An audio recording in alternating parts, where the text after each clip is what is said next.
HowlSage, Sages of Darkness, Book 1. Written by Brock Eastman. Narrated by J.J. Battiston. Chapter 3.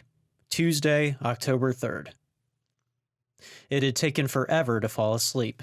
My mind had raced over the night's mission. Only the flickering flames and rhythmic snap-crackle of the fire did the trick to put me out.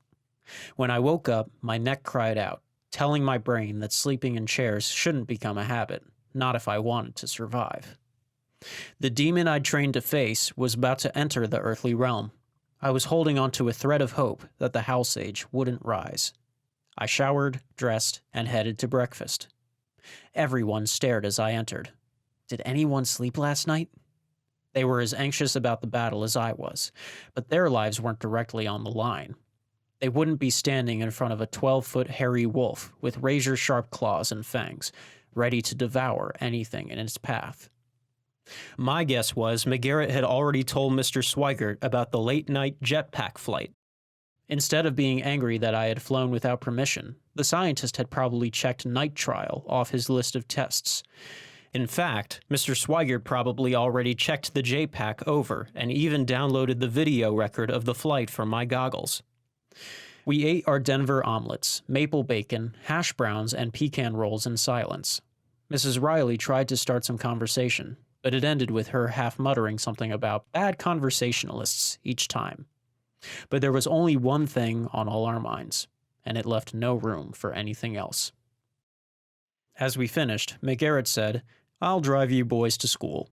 I wished we could skip school, but we had trained yesterday, and there was nothing to do but sit around and wait. Begging to stay home only fell on deaf ears. Outside, McGarrett was waiting in his rebuilt World War II motorcycle and sidecar. Gray exhaust spurted out the back as the engine rattled and rumbled. The cycle was dark forest green, with a circled white star on the front and sides. McGarrett said it had been captured from the Nazis during the war and put into American service. I grimaced. When we rode in the sidecar, Ike had to sit nearly in my lap. Not exactly how we liked arriving at school. Our reputations were better off if we rode the bus. There was no point in arguing with McGarrett, though. He had already positioned his goggles and leather helmet. He sat high on the seat like a cowboy in a saddle. Since I was taller, I climbed in first. Then Ike squeezed in front of me, not entirely on my lap, for which I was thankful. We had barely secured our helmets when McGarrett hammered the throttle, sending the wheels squealing against the stone pavers. The motorcycle tore down the winding driveway, and McGarrett fishtailed for an extra thrill, one only he enjoyed. He looked as carefree as a 16-year-old with his dad's sports car. Fortunately for Ike and me, McGarrett dropped us at the back of the school, out of sight, as the first warning bell rang. The school day passed slowly. I rapped my pencil against the desk, thinking about the clicking claws of the HowlSage with every tap. A lecture about a fictional Greek god thing eating its kids faded into an image of the wolf's teeth, chomping shut. I shook my head. Is this happening to me? Am I fighting in an unseen war that has raged all my life? It was one thing to believe in heaven and hell because a Sunday school teacher wanted me to understand a spiritual battle. Still, it was another to stand face to face with a demon, its saliva splattering me with every wretched-smelling snarl. I'd learned about several types of demons. They all had specific weaknesses, but it could be hard to keep all the information straight. Ike was working on a guide for me, sketching images and jotting down important facts. The one thing all demons were susceptible to was the sword, as McGarrett called it. Whenever the old man would explain it, he'd hold up a thick black Bible and tap the cover. God's word is the ultimate weapon against these demons. It's the sword of the Spirit. Store it in your heart and mind. To the world, they were werewolves. In recent years, the public's perception of the wolfish beast had become so skewed that some idolized it as a hero, a potential boyfriend even. Books, movies, graphic novels, they all glorified werewolves. But in truth, those beasts were hungry for the flesh of men, and they had one purpose: to serve the evil one. There was no glory or goodness in those creatures, only hatred and death. The beast that had murdered my dad was called a swamp sage. Those demons were dangerous too, but not alone. Their strength came in numbers. They sort of looked like the creature in that old black and white movie, The Creature from the Black Lagoon. Except in real life, there wasn't a person underneath the slime, only another demon. The bell rang for school to end, and I noticed scribbles across my notebook. A version of Ike's HowlSage with the words "Magician of the Moon" scrawled above it. I flipped the cover closed, glancing around the classroom to make sure no one had seen. The average person might think I was troubled and report me to a school counselor. I grabbed my bag from my locker and met Ike outside. McGarrett pulled up a few minutes later in the Rolls-Royce. "Anything yet?" asked Ike as we got in. "Nope," McGarrett said. After dinner, I changed into my hunting clothes. Lightweight jacket, pants, warm socks, sturdy shoes, all of it black to help me melt into the night. Mr. Swigert, Ike, McGarrett, and I watched the screens in the workshop command center. The sun had set half an hour ago, leaving Ashley Meadows bathed in the light of the full moon. "Taylor, are you ready?" McGarrett asked. I wanted to ask, "You mean, am I ready to go head-to-head with a giant demon that wants to sink its teeth into me, then tear me limb from limb?" But I didn't. I simply nodded my head. McGarrett forced a smile. "Well then, let's get your gear." As I got situated, Ike whispered into my ear, "I tweaked the controls to the jetpack. You should be able to top 200 miles per hour now." I grunted and looked at him. He pressed his fingers to his lips. "You can thank me later," he whispered. We gathered together outside and prayed. I was sure we would need it. It was nearly dark, and our destination was still a reasonable distance away. Freshly fallen snow covered the winding mountain road in soft powder. This road had been chipped from the side of the cliff a century ago. Barely more than 2 lanes wide most of the time, each curve made it impossible to see oncoming traffic, and passing was inadvisable. McGarrett had insisted on driving me up the mountain. He wanted to be close by during my first fight with the HowlSage. My first and last, I hoped. Or at least not final, for me. Potentially, I could end the whole hunt tonight. I would wait for an alert pointing us to which mine entrance the HowlSage emerged from. Since McGarrett would not let me enter the mines alone, we hoped that the infantile HowlSage would venture into its new territory. Then I could take it out before it had fully risen. McGarrett cleared his throat, tapping the steering wheel. "Don't forget, keep your sword close. You have to drive a pure silver sword directly through a HowlSage's heart to dispatch the demon." "I know," I said. McGarrett held up a hand. "They're not like the horror film werewolves. The silver will hurt it, but only through the heart can finish the job." "I'm gonna have to get a lot closer." I swallowed the rest of my sentence as something crashed into the side of the rolls, pushing us across the oncoming lane and toward the guardrail. McGarrett swung the wheel to the right, pulling us away from the cliff. A large boulder rolled in front of the car, a mist of snow trailing behind it.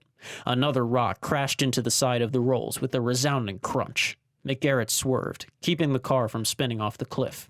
He hooked the wheel hard, missing the debris ahead as the car slid to a stop. "It's the HowlSage!" McGarrett threw open his door and peered up the hill. "Up there!" he shouted, his voice muffled by the wind. I climbed from the car and slipped into my J-pack with some difficulty. I tightened the straps, pulled down the goggles, put on my gloves, checked my sword, and released the wings. I zoomed up the side of the cliff. The beast had disappeared, but it couldn't be far. My shoes hit the dirt, and I retracted the jetpack wings. The HowlSage indeed wasn't covert. Split branches and broad clawed footprints led the way through the snow, loose dirt, and pine needles. I shook out both hands, balled them into fists, and bolted into the woods, which were surprisingly dark for the giant moon in the sky. I was thankful I had night vision goggles. "Go to radio silence," I whispered. "I'm moving in." I slowly approached a pile of large boulders. Snap! A twig cracked in the distance. I scanned the area. A soft growl drew my attention to the boulders. I crept forward when another snap behind me stole my attention. I slid my blade from its sheath and took a few more steps. A quick slash and stab maneuver played out in my mind. My sword quivered in both hands. "Taylor, you're not scared," I whispered. "You're ready for this. Do it for Dad." Something rustled in the branches behind me again, but the growl ahead was constant, like the buzz of 1,000 angry bees. The only things behind me now were probably small animals scurrying for cover. Crack! I spun to my left, scanning the branches. Nothing. I continued toward the rock, only 6 feet away. This beast had better reveal itself soon. Then my body catapulted through the air. I thudded to the ground, but kept hold of my sword. The branches overhead shifted as something leaped to where I had stood moments earlier.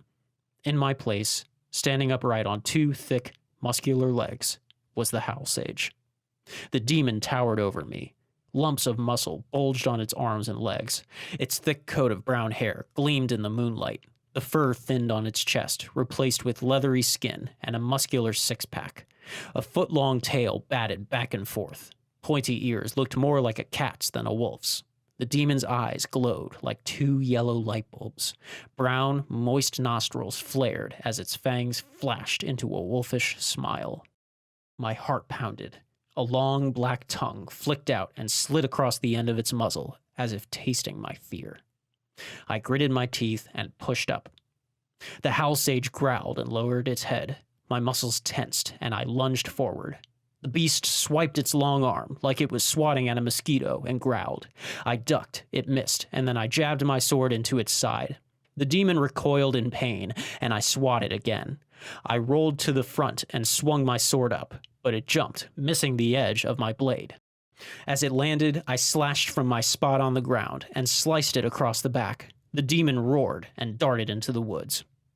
I stood and saw something shaggy lying in the snow. Black ooze poured from one end of the HowlSage's severed tail. The sound of tree limbs ripping apart would be easy enough to follow if I hurried. If I flew overhead using my night goggles, I wouldn't see it through the thick canopy of the forest. I had to keep going on foot. McGarrett's voice broke over the radio in my helmet. "Taylor, are you okay?" "I'm fine. I'm in pursuit." "Be careful," McGarrett said. The path the HowlSage had torn through the trees was obvious, but the demon was faster than me, and the cracking, ripping sounds of branches were fading into the distance. 15 minutes had passed, and I still hadn't caught the HowlSage. The creature's tracks ended near another pile of boulders. I climbed up and scanned for any sign leading to where it had gone. The rocks backed up to a 50-foot cliff. As I glanced up, I saw the demon nearing the top, climbing the stone face. And then I saw a person standing on top of the cliff, a person wearing a dark cloak. I extended the J-Pack wings and fired the rockets. I zipped upward and slowed as I neared the top. The cloak, shrouded in the dark, stood facing me, arms crossed. I leaned forward and caught the side of a large branch, cracking one of the wings on my back. The rocket misfired. I zipped left and swirled right until colliding with a treetop. Pine needles scratched my skin as I struggled to turn off the rocket engine strapped to my back. My body tumbled out from the tree and hit another branch. I swung both arms and grabbed hold. Bruised and 30 feet up a pine tree, I caught my breath and tried to spot the HowlSage or the cloak, but they were no longer atop the cliff. Were they below me waiting? Were they preparing to finish me off? "Taylor, are you all right?" McGarrett asked. "Your video feed spiraled, then went out." "No, nothing major. Bruised," I groaned. "I'm in a pine tree. The HowlSage hit me with a branch." "I'm on my way," McGarrett said. "No, I'll come back to you. The cloak is here." I grimaced, feeling an ache in my shoulder. "Right, I'll stand by. If things change, let me know," McGarrett said. "I'll be right there," I said. But first, I was going to get the demon's tail as a trophy. We sat inside the command room while Ike analyzed the video of the HowlSage and the cloak. He was using the feed from my camera to see the face under the cloak. But even with all the software, the image remained grainy. The picture of the HowlSage, however, was clear and sharp. The rising had occurred, and the 29-day countdown, ending with a full cycle of the moon, had begun. It wasn't a crisis that we hadn't caught the HowlSage tonight. We would have until the full moon's rise on Halloween before the HowlSage's venom turned lethal. Then the demon's bite would turn a human to a werewolf. And that's when we'd be in trouble.